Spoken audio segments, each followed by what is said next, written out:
Welcome back to the Soul Collective podcast. I am so thrilled to connect with my guest today. I saw Rebecca Campbell at a workshop in Portland years ago and have wanted to connect with you for quite some time now. Rebecca Campbell is the best-selling author of numerous books, including Light is the New Black and Rise, Sister Rise, and multiple oracle decks. And her mission really is to help people live a soul-led life. Rebecca, thank you so much for joining us today. My pleasure, Emily. And I remember that event. That was so much fun, that event.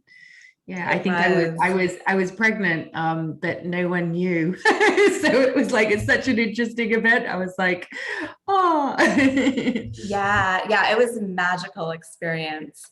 Mm-hmm. Yeah, so I really wanted to start by asking you what inspired you to get in touch with the inner wild, wise woman and to be doing the work that you're doing in the world today?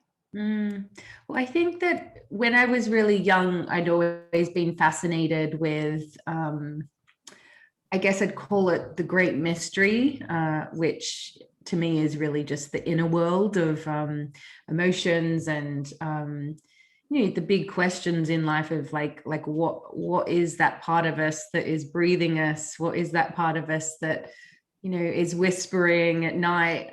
That kind of like feeling within us when it's like something feels like aligned or not aligned. So I'd always been fascinated by that, and so I'd say it was that inner knowing or inner call that led me to this work. And I think that actually also is the work, if that makes sense. And I think over the years, like all of us, we're cyclic, ever-changing beings. And so my work has changed over the years. It has, but really it's always about calling myself home to that. And I think you mentioned the wise, wild woman. And I'd say when I first visited Glastonbury, where I live now, that's when I connected with the energy I would call the Magdalens, like connected with Mary Magdalene and priestesses and the goddess. And really, it's just the rising feminine, which of course, it's not just in women, it's within all of us. And I would say that, I grew up in Australia, but I'm a white woman who is of European descent, really, if you go back the generations. And so I think this land, which I now live on now on the other side of the world, I think that called me home. So there was like an ancestral piece as well. And when I was around about 18, I finished school and deferred university and just kind of took about 4 jobs and just worked so hard, like literally like as many hours in the day I could work so I could get over to this part of the world and travel. And when I look back, I can see that like it all makes sense, and it always does when we do look back, right? The dots join in that way. But I can see that around that age, like I really did have that call to go and visit these sacred places over in this part of the world. And I often wonder, like, was that my soul calling me? Was that my ancestors calling me? Was it the land calling? And I think there's not actually never an answer to that. I think it's multi-layered and lots of weavings. But I'd say particularly with the wise wild woman, it was definitely a big part of it was the land over here. And if we look in back into history, you can see particularly in Europe, when really, if you go back enough, it was goddess worshipping, and then that got with the witches and all of that got I don't know the right word to say here, but it really got buried, Stifled, silenced, all of that. And so I think that has been a big part of the work on the land here for me. And I think with my work, I'm sure it's the same with yours. It's like it's the self-healing journey of yeah, it's you're guided, that all of a sudden you're sharing. Oh, so in my writing, I write to myself. That's my big secret. People are like, how did you know that to say that? I'm like, I just needed to hear it myself.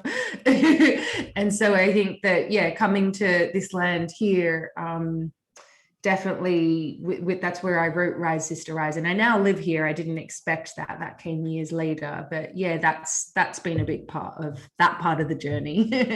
Yeah, I love that you say that you write to yourself. It's interesting. I'm a part of a sacred breath membership, and we do breath work every day. And my dear friend and mentor is the leader of that, and she will often read a passage before we begin from Light is the New Black. Aww. And it's really beautiful and it's amazing. It's like every time I read a page from that book, it feels like you're speaking directly to me, And so, and I know that, yeah, we're so people. connected, aren't we? It's like, we think that we're all very different, but I think deep down there's yeah, it's much simpler than that when it comes to like the yearnings and the human emotions. And I think, yeah, it's so important to not feel alone in the world. Yeah, absolutely. Yeah. And I think writing and sharing our stories is such a powerful way for people to feel connected.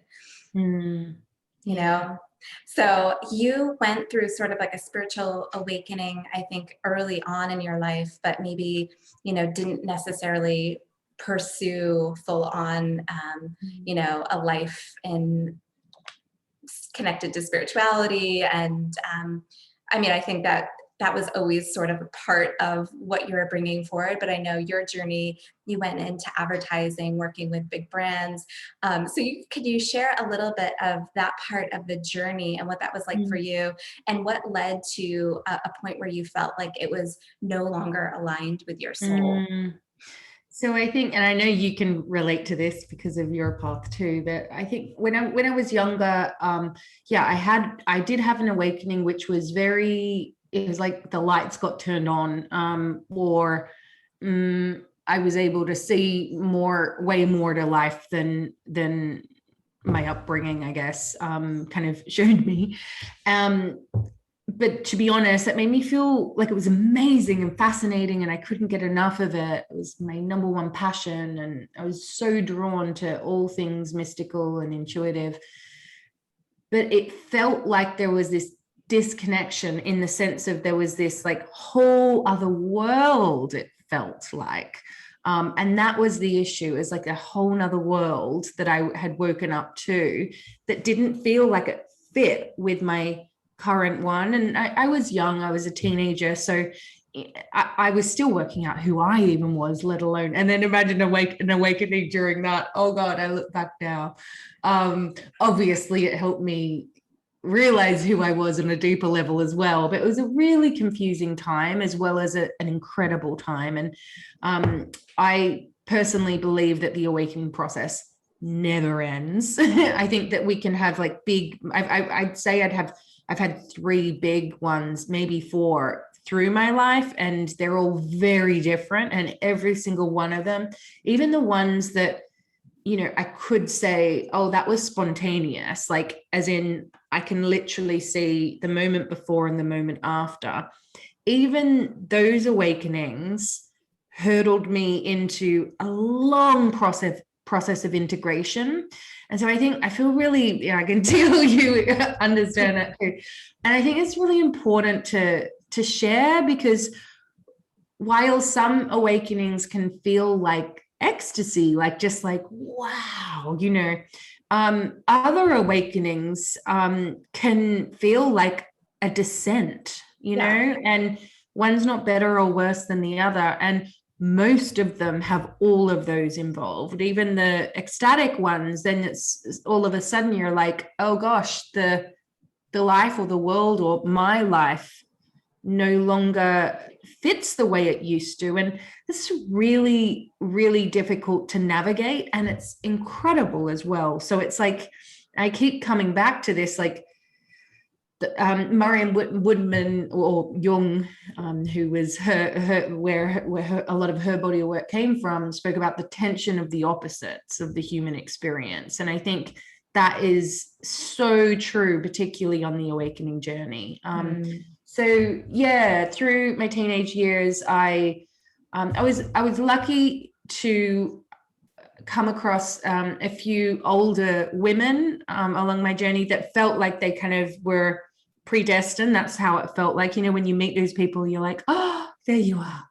And so I had a couple of guides along the way, which was, thank God, which was really great. But it did feel like I did have these two worlds. And I think this is part of the issue with the West. Like we have religion, and I'm in deep reverence to those who follow a religious path. I wouldn't say I don't, but I also don't follow one. I had one with my upbringing, but it's not where my faith is limited to.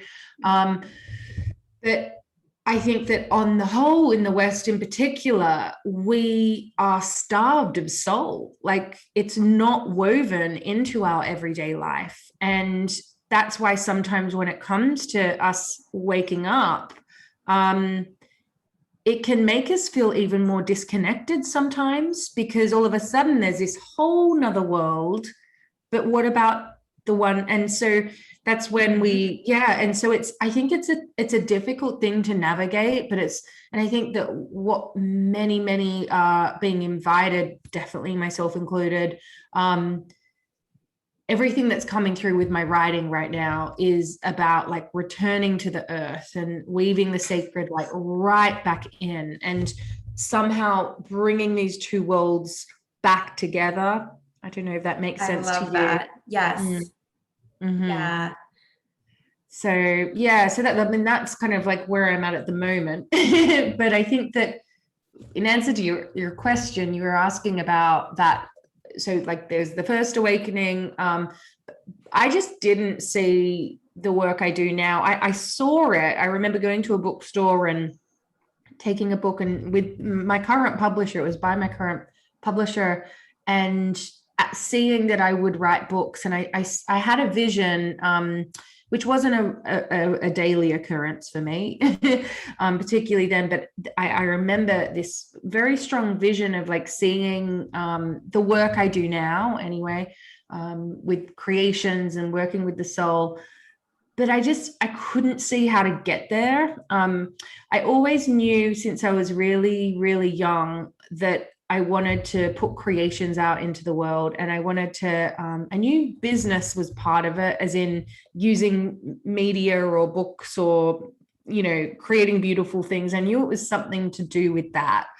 And so, yeah, to be honest, I just, I mean, nothing's ever wasted on the path. I'm not saying that I did the wrong thing or anything like that, but I ended up just following, I did university, I did communications and fine art. And yeah, ended up, I loved coming up with ideas and making things beautiful. I'm a Virgo. And so I ended up going into advertising. I was a creative, so copywriter and then creative director. And there was so much I loved about that career but there was so much that I didn't as well, although I didn't really admit it to myself, because I felt so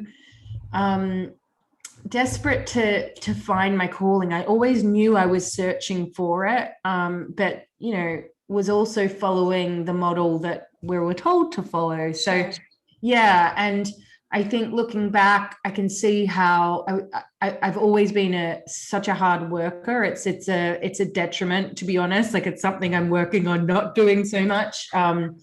But yeah, so I'd always been so dedicated to answering the call. And I learned so many skills during that career. I did it for 10 years. Really worked on my craft as a writer and a creative director. And so I feel very grateful for those experiences, and the mentors I had they were very tough. It's a lot easier the work I do now. But I look back and I'm like, oh, I was still trying to fit into a world or fit into like a box that it's not like it wasn't mine, but it took a lot more effort. Now I would say that I work just as hard now, and I'm working at not working as hard now that I'm a mum and I have less hours in the day. But it feels like I don't have to push as hard. Or do you get what I mean? Because I know that you have had a similar journey. Yeah, for me, it feels like less of the masculine energy. And I know it's Right. something that you teach about a lot is just being able to balance those energies and also, the alignment because it feels so in alignment with your soul. Yeah, right. That's interesting. And how do you find so you obviously being in marketing, it was such a deadline industry, right? But then Yeah. running your own business, there's a lot of similarities there, right? Of like, oh, and Totally. I think the challenge when it comes to running your own business, when it's your soul mission and all of that, is that we love the work we're doing as well. Yeah. And so how do you find navigating like being in the flow and taking more time to be in the feminine versus do. Yeah. Oh my gosh. It's a constant journey, and Yeah. it's funny. I was like chuckling to myself because I'm also a Virgo and Are I've you? got, yeah, I've got a lot of that. But, I think any new entrepreneur is kind of like you get into that zone and it takes maybe a while to find your rhythm. Like I know when I Yeah. first started, it was like working around the clock and really burning Yeah. myself out. And it's like, oh, wait, this is actually a marathon and not a sprint. Like this is something that, really should feel sustainable. It's so true. Yeah, the phrase I like to use with that is like, I'm here to create a life's work, not a season. Yeah. I think, like nature is always the best teacher for us all, particularly in the feminine, but not just the feminine. But yeah, just like, yeah, and I've part of like what I've been more and more deeply called to the past couple of years is like studying nature and the earth more. It had always been part of my creative process and like fascinated by it and all that. But like fully studying like the phases of plant growth and stages of growth. And I've been doing intuitive herbalism and things like that. And it's just, oh gosh, yeah, it's just everywhere and it's so obvious when you know it, and then but it's still a challenge to kind of like remind yourself that. And I guess us as women with our monthly cycles as well, we're moving through that, so that's another way in. But we've Yeah. always got our edges.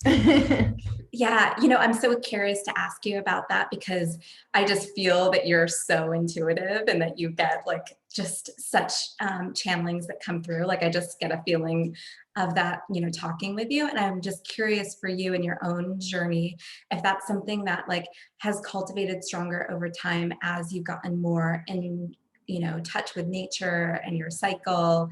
And Yeah, well, I think that it's interesting. I broke my foot, my toe 4 weeks ago, and so I've not been able to go out for my daily walks because that's literally like big priority of mine.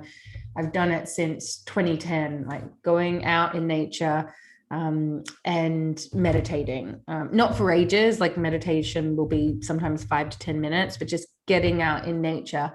And yeah, when I don't do it, I feel just like a bit out of sync, a bit off kilter. And so yeah, even more so than the meditation, the walking in nature and noticing the season and all of that is just such an imperative part of my practice. I don't feel human without it. And I think that what I'm realizing, and again, this is like such an obvious thing, but so many of the deepest knowings is that like, there's so much talk of us being like, oh, I need to get grounded and I need to do all that. But it's like, no, like you don't just go into nature. We don't just like exist in nature. Like we are nature, particularly women, like men too, but like without monthly cycle with the seasons and all of that. And so I find the more I'm connecting with the earth, the the better my intuition is every day. It's definitely, and when I look back, I can see how as a child, I intuitively did that. Like I remember, like I'd go for a walk on the beach, and I remember my parents being like, why would you go for a walk on the beach? Why wouldn't you just go around the block? Like, why do we need to drop you down there? And I knew then, like, we've got it deep in us. And then we get out of the mode. I can see as well, like, my primary school was just down the road. My high school was further away. And I can see the disconnection with my inner voice and doubting my emotions and all of that when I was disconnected from nature. And so, yeah, I think that's, and when I look back as well of like documenting different parts of my journey, like particularly when I finally surrendered to the call, and you know how it goes where you just like, you commit to it, you fully commit to it. It was nature every day, every time I've had, I've followed the whisper, it's been nature led.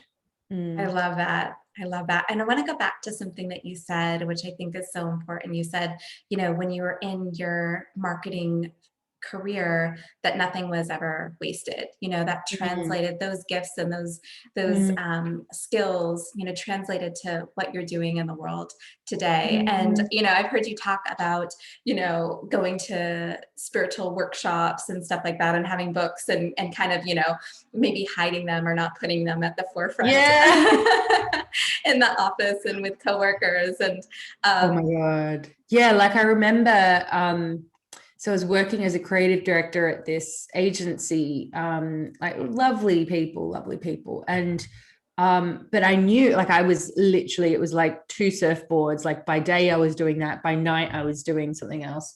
And yeah, I remember like knowing that, I needed to follow the call now. And the way I did it wasn't an on-off switch. It was like several years of kind of doing both and little by little edging into the calling.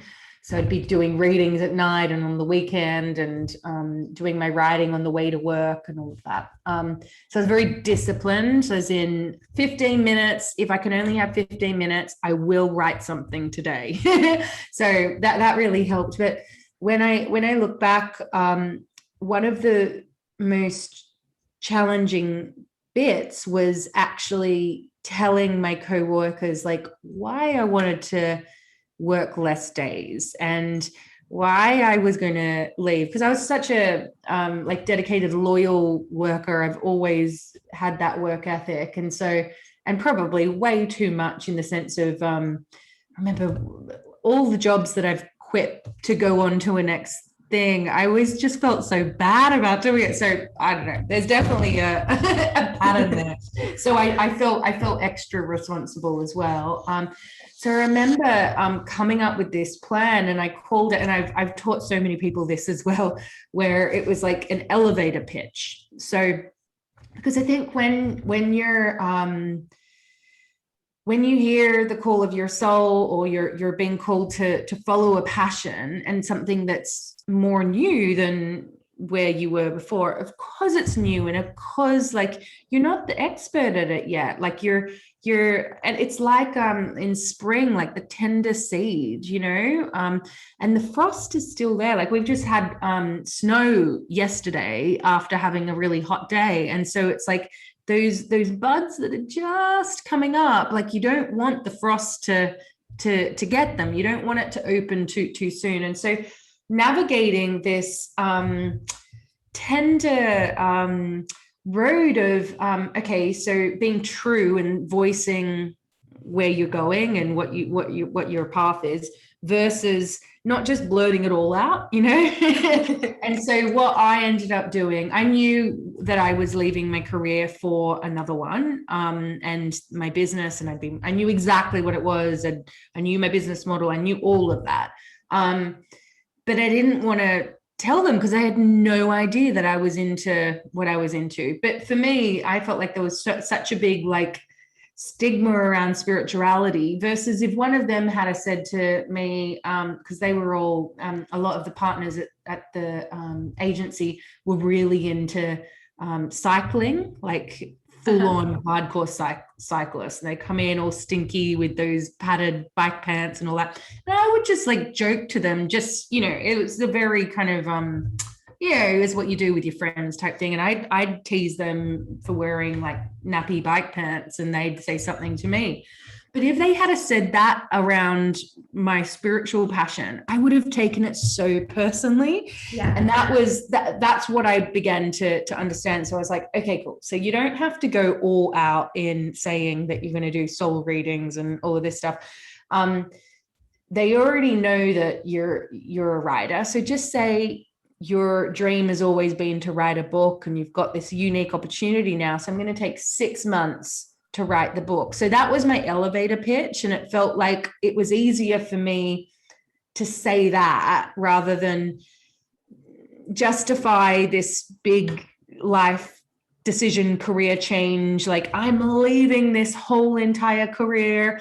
Yeah. And so that was a really important marker along the journey. And I think that if I hadn't have done it that way, I would have probably taken a little bit longer to do it. But yeah.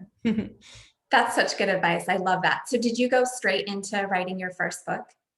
Yeah, and I'd already started writing it. Like I'd already written the proposal and submitted it.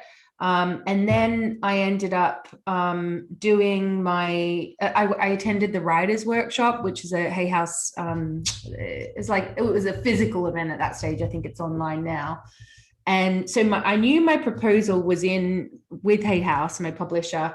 I knew someone, Sonia Chiquette, who was my mentor at the time, said that if I'd complete it, and I spent a year doing it, and she's like, we'd be here and I'll hand it to them.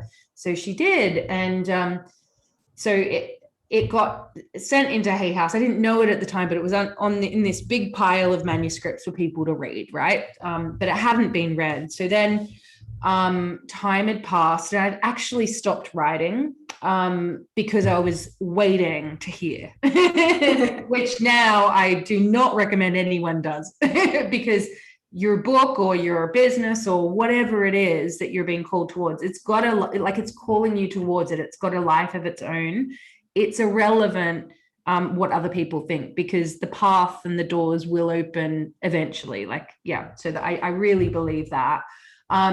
But anyway, so then I attended the writers workshop, and I saw that as like a golden ticket, like, you know, Charlie and the Chocolate Factory, like someone sitting in that room will get a book contract. I might as well try it, you know, you've got to be in it to win it type thing. And then it was after that I kind of spoke to myself. I sat myself down. I'm like, come on, it doesn't matter. Like, you can self-publish, like this is what you're here for, just go and do it. So I began writing every day. And then eventually several months later, I think it was like 6 months later, I ended up actually just before I was meant to submit, I remember it was Easter, and I got the worst sore throat. Like I had laryngitis or something, you know, one of those ones where it just took me out for like a full week. Couldn't speak or anything like that.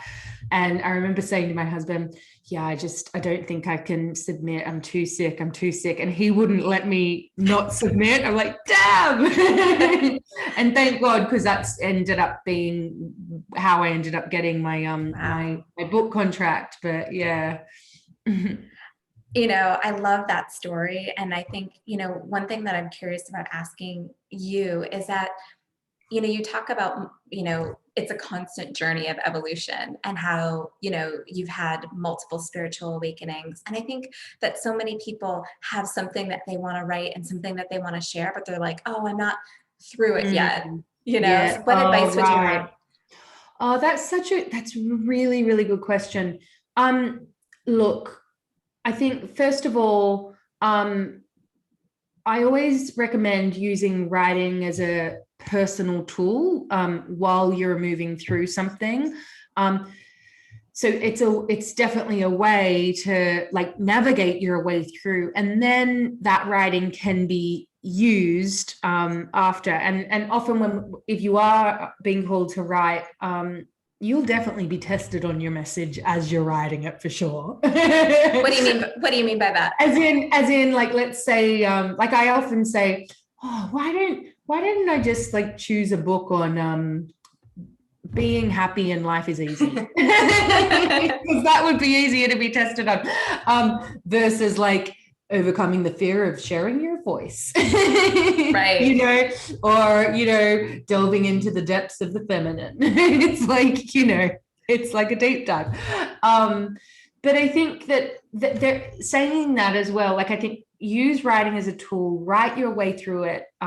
We're never going to be, I don't think we're meant to be fully healed, as in, I personally am not, and have never, ever been. And I can't actually see that I ever will be, because I think that, like, if you look at nature, it's like constantly changing. And, you know, it comes to autumn, and the leaves and the petals, that they got to fall to the ground. But those petals are the very thing that nourishes the earth and the plant.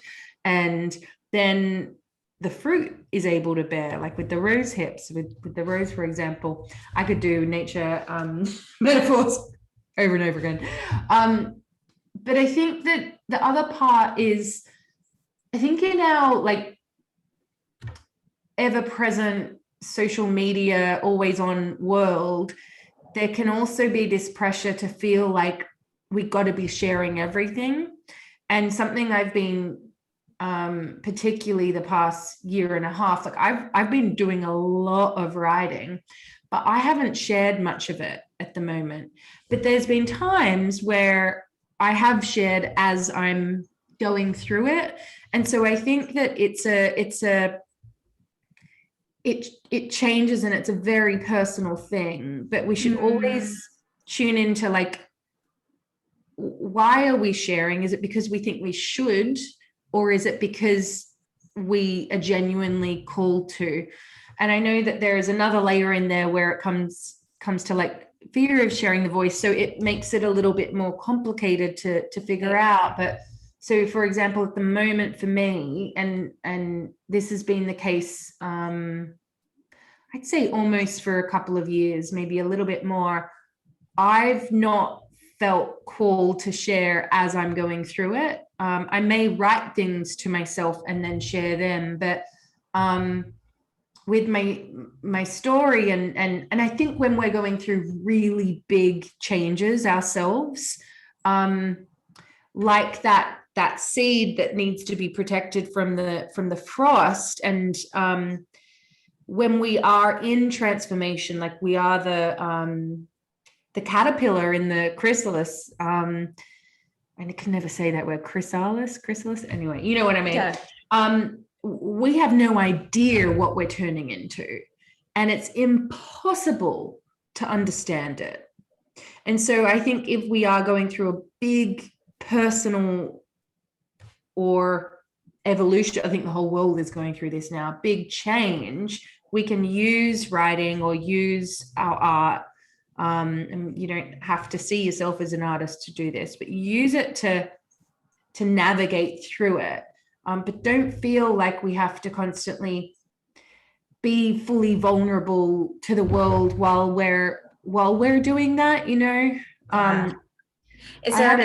Sorry, you go. I was going to ask you, is there a particular like routine or ritual that you get into for writing to be so consistent?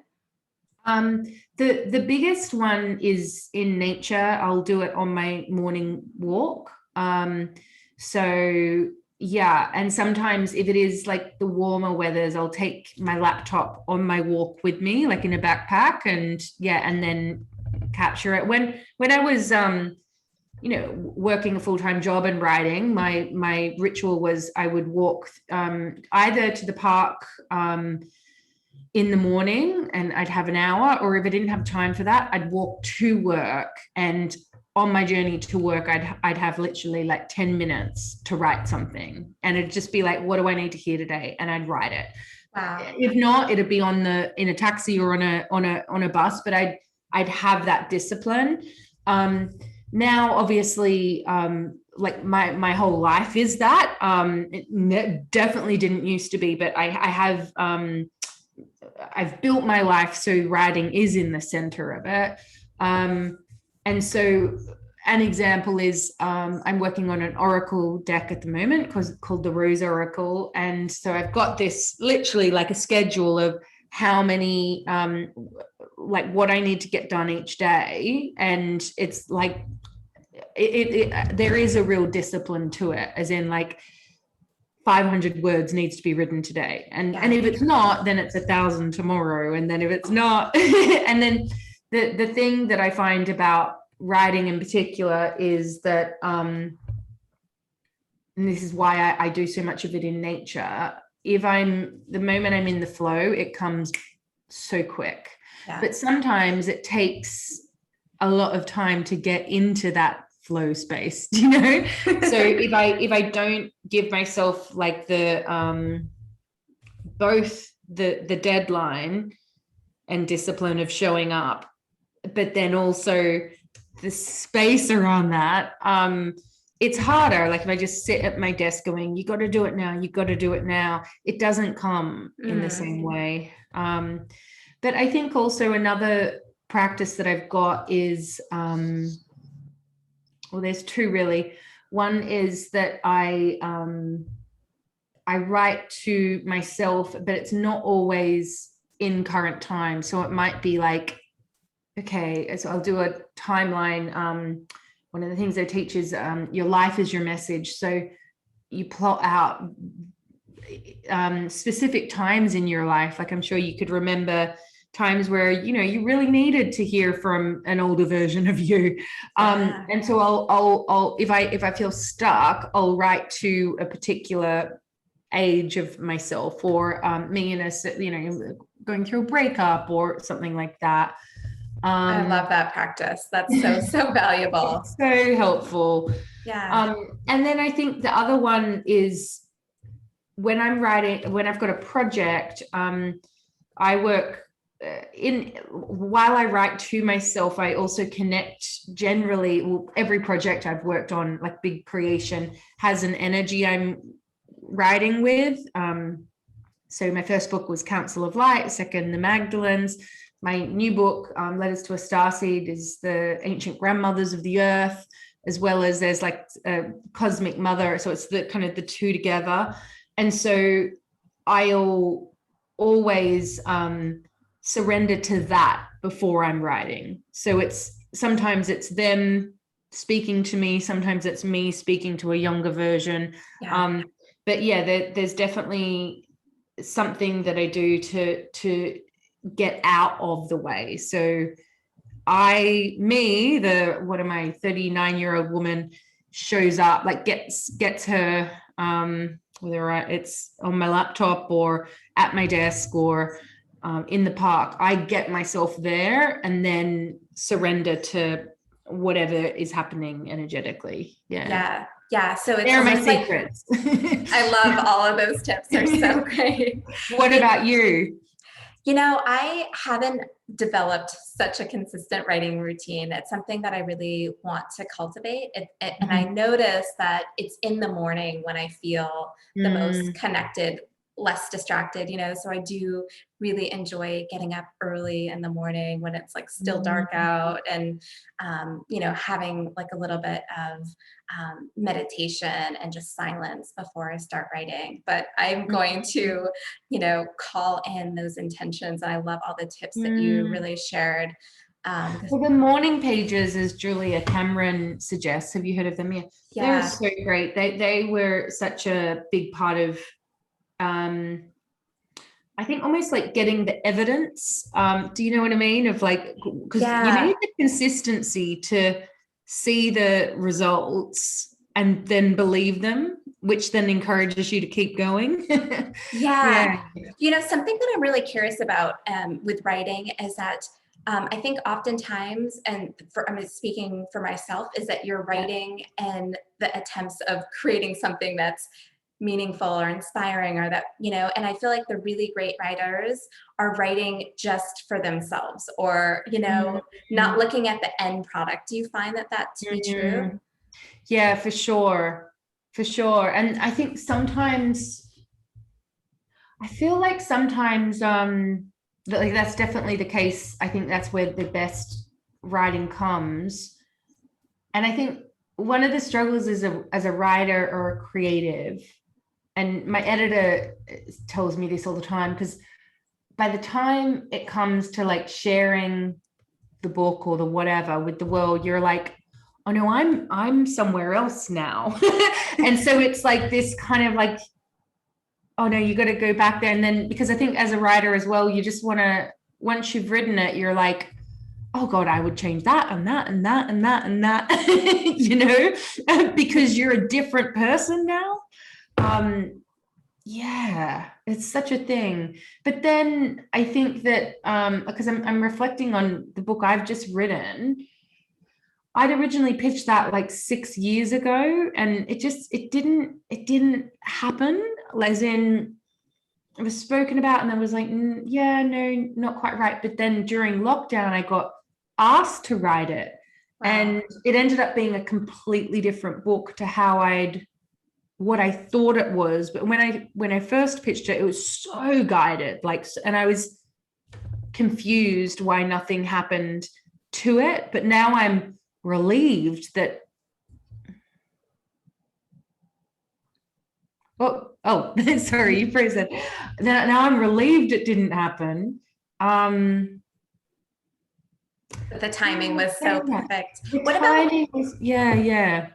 what about Rise, Sister Rise? What inspired you to write that book? Oh my gosh, that's an example of a book that I was writing as I was living it, for sure. Like, there's obviously reflections back on times of my life, but I was in it rather, and I think that's the difference. Letters to a Starseed, that is just being released, it's like it was kind of complete, and then there was one more piece that kind of came in.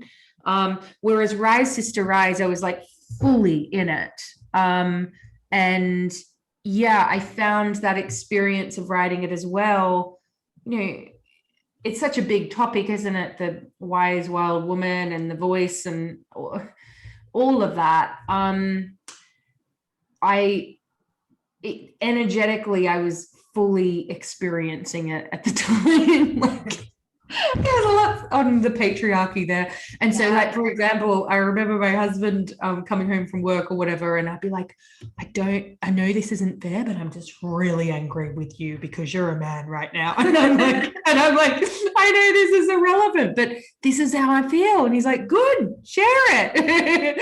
But yeah, so I was like fully like living it, like I was in it. Whereas sometimes and I think it's a much easier write of a book if you've moved through it, and then you can write to the different parts. But I don't think that we get to choose that. I'm sure on some level we get to choose it, but yeah, but going into each of the books, I didn't know that, if that makes sense. Like, there was a book, it's going to be my fourth book now, but it's not finished. I've written over 80,000 words, and I wrote it all through being pregnant, and like straight after the birth, like during the birth even. And it's called Returning, and I still don't quite know what that book is, but it's the most potent writing I've ever done. I know that, but I don't know how to weave it together yet. And so I think every book, for me, every book energy is completely different, and some come through quick and fast and clear, and some make you like change you in the process of doing it. So maybe I'll have more of a perspective in like 10 years time and there'll be more of a pattern, but yeah. So you'll sometimes have like multiple books going on concurrently? Yeah, so it's not how I'm not actively I don't recommend anyone actively writing more than one book because it can get very confusing. But this last year, yes, that is what happened. And yeah, it surprised me that the returning book is, I feel like, a lot of it was written as well in 2020, which was such a, gosh, what a year, and like we're still in it. And so it felt like lots of things changed. And it feels like I need to kind of live a little bit, like there's some things that are completing. I don't know if it's in my life or the world, but some things are coming into place. But I think with that one, I needed to write it while I was, like, particularly in the pregnancy and postpartum, as like my experience of it was like you're almost like tapped into the thread of life. And so the things that I could write then, I wouldn't even be able to write now. So I think for that book, it needed those bits, but it's a bit of a mystery for me. But like, for example, I've now moved on to an oracle because I know that book is still not ready. But I'd much prefer to get it done because you're still holding it energetically. Like there's a container that you're in. So I think, but I think for anyone who is like fully like a writer, like that's really their calling, or an artist or whatever, I think that we can be receiving I see it as like different folders. And so I'll always have on my Apple Notes, when I've got concepts that I know are coming and I receive something, I'll be like, which folders does that belong to? I think otherwise, you must know it. Otherwise, if I have to put it somewhere to clear the energy. Do you know what I mean? Yeah. And remember. Yeah. That's remember it. Yeah, exactly. And it's like when you write down a dream, if you don't write it down, you kind of miss it. Or you miss, even if you just sketch it out and so it's like you're capturing the energy and putting it somewhere. So yeah, that's how I tend to write. But I generally am just focused on one thing at a time. Yeah. I want to go back to Rise, Sister Rise for a minute, because I feel like so many people can relate to maybe being the good girl or the people pleaser and being put in a box, but maybe know that there's something more, and they want to like cultivate and bring out more of that wild woman or, wildness that's within. What would you recommend to kind of get started on that journey? Oh, wow. I definitely think working with your cycle is a really great way to do that. So the premenstrual and when you're menstruating is like, that's autumn and winter. Autumn's linked to the wild woman, and winter is like the crone. And I think then, so that's like the wisdom really as well. I mean, I think the crone's a bit wild too. And so I think also getting in touch with recognizing that your anger is holy as well. Like particularly, I think that a lot of women who are in the perfectionist or the in the good girl mode, they can be deep down really sad and angry from things maybe that happened in childhood or through their life or just the world in general. But over the top, we've put this kind of like, it's all fine, and I'll try and control things by making them perfect. So I think that's really, I find that a lot of people who are like that may struggle a bit with the autumn winter part of the cycle. This is definitely the case for me, but I've found as well that that's actually where my power is, and that's actually where I am most comfortable. And so just recognizing the difference between the two. I think cycle work is really, really, really great. I love that so much. Okay, so I have like 30 other questions for you. So we'll have to have you back on the show sometime. This has been such an amazing conversation. Please share with all of our listeners where people can go to get your book and learn more about your courses and membership, all of the things. So the best is my website. So that's rebeccacampbell.me. And I'm on Instagram. I think it's Rebecca Campbell _author. So yeah, you'll be able to see me there and all of that stuff. Awesome. Rebecca, thank you so much for being such an inspiration. And I just appreciate you and honor you for all that you're sharing with the world. Oh, thanks so much, Emily. Great to be with you all.